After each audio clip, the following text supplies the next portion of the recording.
Esse é mais um episódio de Medicina em Família, em que eu, professor Sérgio Cavalheiro e minha filha Daniela Cavalheiro nos apresentamos. Como vocês podem ver, a Daniela Cavalheiro não está aqui hoje, que ela está fazendo prova para a residência de ginecologia, obstetrícia. Está extremamente difícil entrar na residência hoje em dia.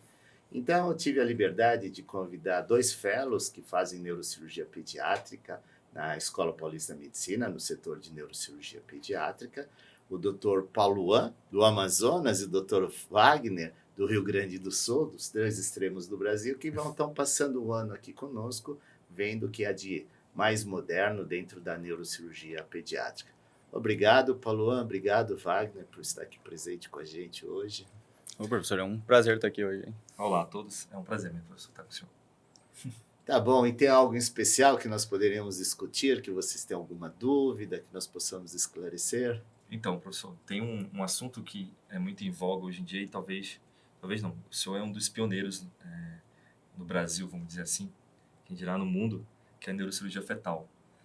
E há um tempo atrás o senhor publicou um tubo, uma questão assim que operar dentro do útero, algo super interessante que ficou muito famoso, assim, que chamou muito a atenção, né? Então, acho que seria interessante a gente discutir um pouco sobre isso.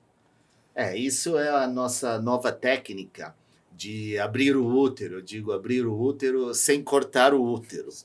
E, como você falou, isso ficou meio em voga mesmo, tanto é que foi capa do Journal of Neurosurgery.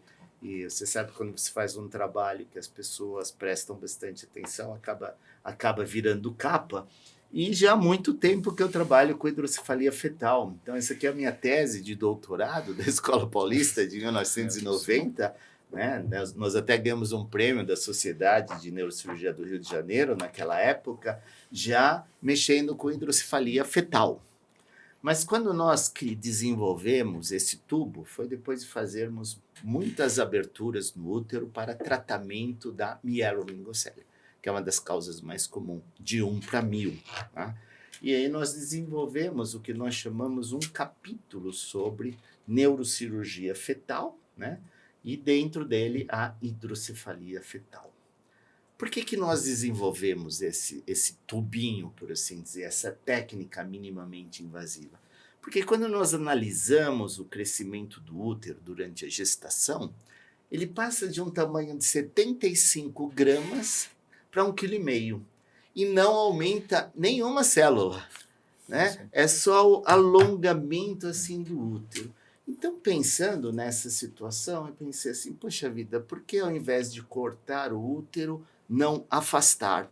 E aí eu desenvolvi esse sistema de tubos, que eu faço uma pequena punção no útero e vou introduzindo esses dilatadores, que eles são milimetricamente maiores um do outro, e com isso nós vamos afastando a cavidade uterina. Então, eles vão passando um do outro e vão, assim, fazendo uma distensão da fibra uterina.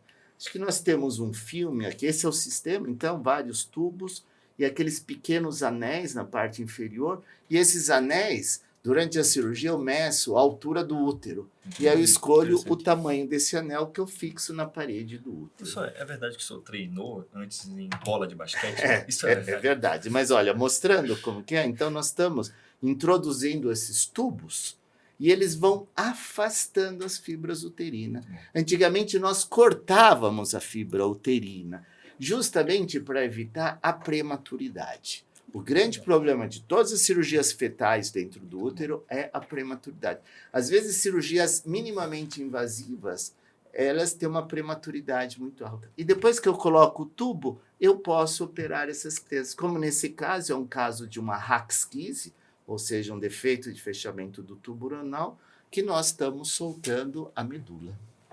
Legal, professor. Mas, vendo isso, claro que a mielo é a mais prevalente, mas a gente sabe que tem outras patologias que o feto pode apresentar. Isso também se aplica? A gente poderia tratar dessa forma outras doenças? Ou... Sim. Como essa técnica ficou, podemos chamar assim, minimamente agressiva para a parede do útero, minimamente invasiva, então nós passamos a utilizá-la para a cirurgia da hidrocefalia. Porque antigamente nós só puncionávamos a hidrocefalia ou colocava um catéter que era difícil de fixar, Hoje não, nós usamos essa técnica e nós fixamos, na realidade, uma válvula. Uma válvula que vai da cavidade ventricular do feto para o líquido amniótico. Então, é um sistema unidirecional. Quando você só põe um catéter, você tem muito medo que possa refluir líquido amniótico. Então, com essa técnica, nós expomos o útero, puncionamos através da moleira do feto e colocamos essa válvula que leva o líquor sob pressão, então do ventrículo para o líquido amniótico. Tá? Então, aqui vocês já estão vendo com essa técnica, ela permite que você faça uma correção perfeita, ela permite você utilizar ou microscópio, ou endoscópio, ou mesmo lupa. Então, é um procedimento que o neurocirurgião está acostumado a fazer. Sim. Porque é muito difícil o neurocirurgião começar a fazer endoscopia. Sim. O cirurgião pediátrico, ele acaba tendo mais habilidade, porque ele faz muito laparoscopia. E nós, neurocirurgiões, nós temos uma dificuldade. Nós treinamos muito sobre a pandemia. Claro que nós podemos fazer a cirurgia endoscópica, mas ela gasta muito mais tempo do que esse tipo de cirurgia. Você consegue dar um nó, você consegue rodar retalhos, então você consegue realmente fechar a mielomeningocele. Curva de aprendizado, né, professor? Né? A curva de aprendizado é bastante pequena. Tá? E nós pensamos num futuro colocarmos um robô. Né? Então, aqui vocês já estão vendo assim, o fechamento da mielomeningocele. Olha como fica perfeita. Parece que você está com o feto ali exposto.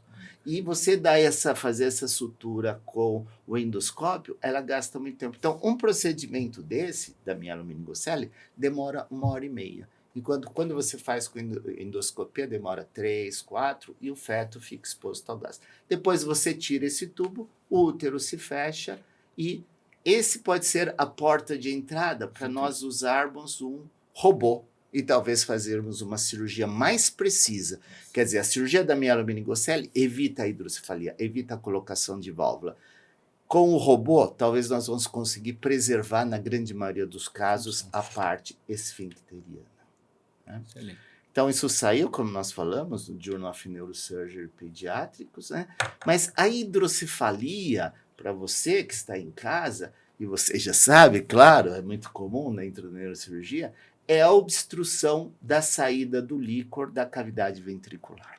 Né? Então, você sabe que o líquor é produzido pelo plexo coroide, que estão nos ventrículos, e é absorvido pelas granulações aracnoides. Na realidade, parece que tudo produz líquor e tudo absorve. Nesse último congresso de medicina em Lyon, de neurocirurgia pediátrica, tem alguns trabalhos japoneses mostrando que o plexo coroide também absorve líquido. Então, além de produzir, ele absorve. Então, quando nós temos um defeito nessa circulação do líquor, nós vamos ter hidrocefalia. E dentro do feto, quando o ventrículo tiver maior que 11 milímetros, nós estamos dentro de uma hidrocefalia, tá?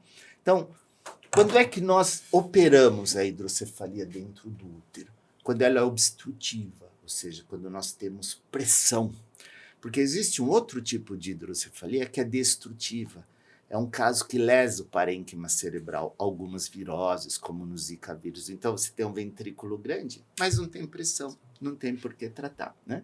Outra indicação seria quando ela é aguda. É aquela mãe que tem ultrassom mostrando o crânio normal, de repente ela faz um ultrassom, depois de um resfriado, depois de um mal-estar, e você tem uma hidrocefalia aguda. E essa hidrocefalia ela tem que estar crescendo, ela tem que estar evolutiva. Porém, existem outras causas de hidrocefalia que são de alterações genéticas, algumas ligadas ao cromossomo X, que todo feto do sexo masculino acometido dessa doença vai ter hidrocefalia. Então, isso também não teria, quando você tem alterações genéticas, não teria indicação. E em todos os casos, nós medimos a pressão intracraniana com esse transdutor da Codman, tá? Distribuído pela íntegra, o pessoal lá da Promedon. Em todos os casos, nós medimos a pressão. E note a pressão nesse feto, 28 centímetros de água. E ninguém sabe exatamente qual que é a pressão intraventricular do feto. Né? Então, olha este caso, por exemplo, essa hidrocefalia extremamente importante no ultrassom e que nós vamos, então, colocar a válvula. Já estamos medindo para colocar o anel, colocamos o anel, fixamos o anel no útero e aí nós vamos com um catéter, puncionamos o ventrículo, tá? esse líquido sai com bastante pressão e note que imediatamente após a colocação da válvula, o ventrículo já diminui e já começa a aparecer o manto cerebral, né? E note esse outro exemplo, note a ressonância magnética como a hidrocefalia brutal e o Doppler me dá uma noção assim, indiretamente de como está a pressão, e o Doppler está patológico com a inversão da onda diastólica, né? É colocado então a válvula, note que o ventrículo diminui imediatamente, e o mais interessante é que o Doppler também normaliza imediatamente a colocação da válvula. Claro que você, ao expor o útero para fazer isso, tem que ser um útero ainda de um tamanho pequeno, provavelmente abaixo de 27, 28 semanas. Quando eu tenho, a partir dessa idade, aqui é o nascimento daquele caso, eu tenho que tirar a válvula, depois dar um pontinho, depois tratar a hidrocefalia, mas quando ultrapassa 28 semanas, por exemplo, eu posso simplesmente fazer uma punção transabdominal e colocar um catéter, que nós chamamos double pigtail, em que uma espiral fica dentro do ventrículo e a outra no líquido amniótico. Mas aí é só um catéter, tá? E note como ele drena bastante, que desaparece imediatamente a hidrocefalia. Então, com esse tipo de tratamento, você evita a leucomalácia, que é a destruição da substância branca em volta do ventrículo.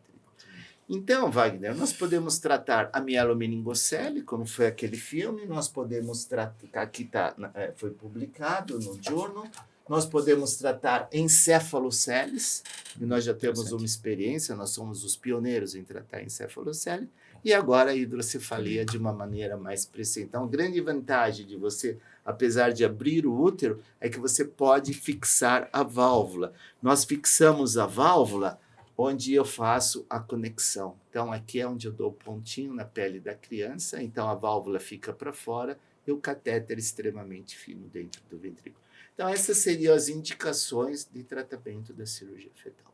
Mas agora eu queria saber uma coisa de vocês. Nós já estamos em dezembro, né? Nós sabemos que o fellow acaba dia 1º de março, ou no finalzinho de fevereiro.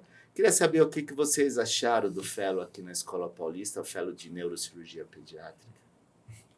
Eu particularmente, sou muito feliz pelo fellow, né? Foi um ano, ainda não acabou o fellow, ainda tem uns 2, 3 meses, mas de muito intenso aprendizado, vamos dizer assim. No fellow a gente pega uma filosofia de um serviço muito bem organizado, muito bem estruturado, e as suas inovações, assim, então a gente pega muito isso. Então eu gostei muito, particularmente. A ideia é que você tente reproduzir, fazer sua curva de aprendizado depois desse longo período de vamos dizer assim, de estudo, de conhecimento, né? E o senhor é muito variável, né? O senhor não para nunca, o senhor é muito incomodado com as coisas. Assim, o senhor vai inventando, vai criando e a gente vai junto, vai na linha pesquisando, publicando. Espero nunca perder esse contato. Daqui a pouco entrando no doutorado, daqui a pouco pensando em pós-graduação e etc. Eu concordo com o Paulo, acho que me sinto muito feliz em estar aqui na escola, com o senhor principalmente, sendo o senhor um dos principais nomes aí, não só do Brasil como no mundo, na neurocirurgia pediátrica. E o fellow foi excelente, né? Não só pela parte prática, mas como o Paulo falou, essa filosofia, esse ensinamento, toda a parte teórica que a gente aprende aqui, esse espírito que o senhor tem de realmente ser incansável e estar sempre atrás do melhor dos pacientes. Então, foi um ano espetacular, né? Ok, fico contente que vocês tenham gostado. E só para você, neurocirurgião que está nos assistindo, esse é um sistema Codman, a válvula Aquaflu, tá? Normalmente nós colocamos de baixa pressão e que, dominando essa técnica tubular, que nós chamamos de uniportal tubular, você também pode colocar uma válvula dentro do útero. E você, nosso espectador, que vem acompanhando Medicina em Família, espero que os próximos capítulos já sejam com a minha filha, que ela tenha sucesso nas suas provas de residência para ginecologia e obstetrícia, e gostaríamos de desejar a vocês, então, um excelente Natal, com muita paz, e um ano novo repleto de realizações.